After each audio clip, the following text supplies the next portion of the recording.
Hey, salut à toutes et à tous, si toi aussi t'as toujours rêvé de pouvoir générer des images à ta guise dans des styles réalistes, dessins ou autres, cette vidéo est faite pour toi. Donc dans ce tutoriel là je vais te montrer comment faire pour avoir un modèle qui te permettra de générer des images en fonction de tes envies.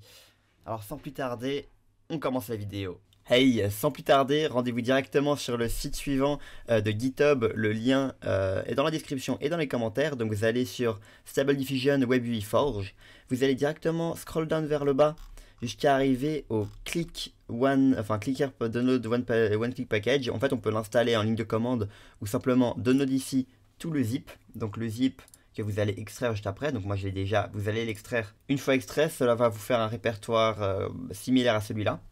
Donc de votre côté, vous aurez à peu près une structure comme ça. Simplement, moi j'ai modifié un petit peu, mais vous aurez au moins ces fichiers-là, ces 6 premiers-là. Donc là, pour commencer, vous allez directement appuyer sur le update.bat qui va servir en fait à mettre à jour un peu toutes les dépendances du projet. Personnellement, c'est déjà fait, mais ça peut prendre peut-être 5 minutes maximum, je pense. En tout cas, c'était pas très long de mon côté. Ensuite, en deuxième étape, vous allez cliquer sur le run.bat qui vous permettent en fait de lancer directement la génération du modèle. Donc là, ça va d'abord vous télécharger. Sauf erreur, vous avez 6 Go de download, plus ou moins. Pour mon cas, c'est déjà fait. Donc moi, ça va directement m'ouvrir la page de génération d'images. Donc initialement, ici, vous n'aurez pas autant de possibilités d'utilisation de checkpoints. Donc les checkpoints, ce qui va vous permettre en fait d'avoir des images dans un style précis. Vous aurez, sauf erreur, uniquement le SDXL Unstable Diffuser, un de ceux-là. En tout cas, vous en aurez, je pense que vous aurez celui-là par défaut. Et donc là, on peut faire déjà un prompt d'essai. Man, tout simplement, on va pas se compliquer la vie, on va voir ce que ça permet de faire. Par défaut, ça sera pas très top. Voilà, donc par défaut, vous aurez un modèle basique qui vous fera une image plutôt ok tiers, qui va pas casser trois pattes à un canard, mais voilà. Donc ça, c'est déjà initialement, vous pouvez déjà vous arrêter là, vous avez déjà de quoi générer quelques images sympathiques. Déjà, je vais vite fait vous dire ce que vous pouvez faire ici. Donc ici, vous utilisez le prompt normal, ici le négatif. Ici, vous avez la possibilité de choisir votre méthode de modèle.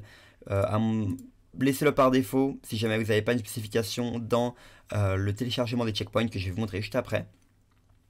Donc là, on peut augmenter la taille de l'image, la hauteur, la largeur, pardon, la qualité de l'image, on peut l'augmenter là. On peut rechercher des images par seed, donc des graines. Donc là, si jamais je mets la même graine, donc là, on peut cliquer sur la graine. Et si jamais vous remettez la même graine, et ben vous aurez la même image. Vous pouvez faire aussi ici en sorte de mettre les étapes de process, donc ça va améliorer un peu la qualité de votre image et les bugs possibles à avoir. Mais bon, vous voulez peut-être générer des images de dessin par exemple. Donc pour ce faire, vous allez dans un checkpoint. Donc vous allez sur le site Civit AI, vous allez dans la catégorie modèle, et ici vous pourrez télécharger des checkpoints.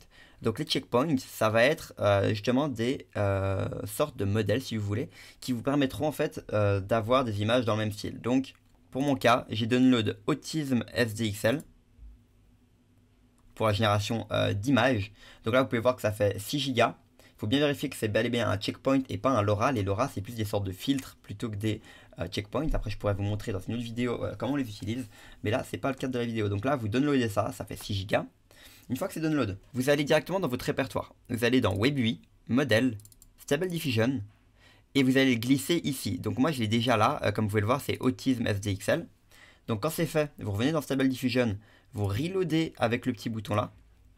Vous allez directement sélectionner Autism SDXL. Donc c'est celui que vous voulez, que vous souhaitez.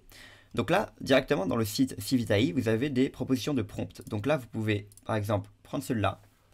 On peut copier le prompt positif que vous allez glisser ici. Hop là. Vous allez mettre les paramètres qui vous conseillent, donc Euler A. Voilà, par exemple, ici par défaut, on avait Euler, mais non, Euler A. Ça, c'est des changements minimes, mais en fait, ça a été mieux entraîné pour ce genre de cas. Et vous allez prendre la seed pour avoir exactement le même truc.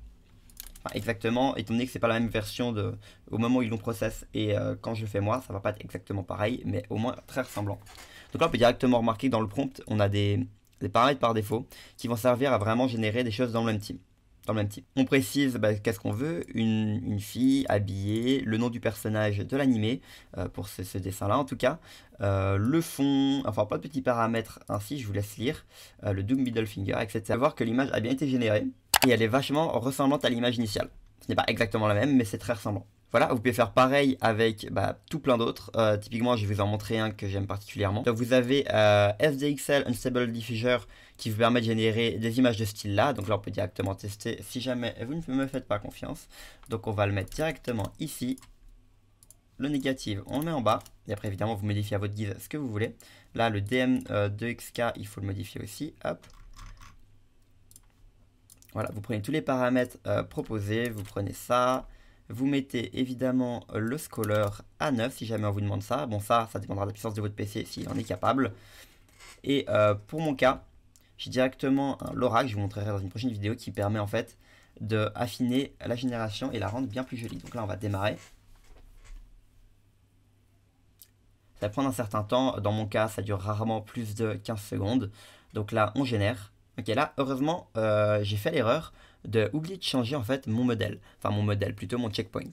Donc là, vous allez prendre SDXL Unstable Diffuser que vous allez télécharger si vous voulez la même image que moi. Donc voilà, vous voyez que ça n'a rien à voir. On dirait un personnage de My Little Pony, ou je ne saurais pas dire. Donc là, on relance, mais cette fois-ci avec l'autre modèle. Le modèle qui a été fait, entraîné pour générer des images de ce style, ou de ce style, ou de ce style. Vous voyez, il y en a tout plein. Donc là, ça va le générer. Voilà, donc après une quinzaine de secondes, l'image a été générée et regardez comment le petit chat est absolument adorable. Donc si vous mettez le même tag, normalement ça devrait être similaire pour vous. Dernière spécification, si vous voulez retrouver vos images au lieu juste de les télécharger depuis le site en local, vous pouvez aller dans WebUI, Output, Text Image et vous allez dans votre journée où vous venez de le faire et ici vous avez directement vos images qui ont été téléchargées. Donc, pour cette vidéo, vous aurez appris à générer des images dans plusieurs styles.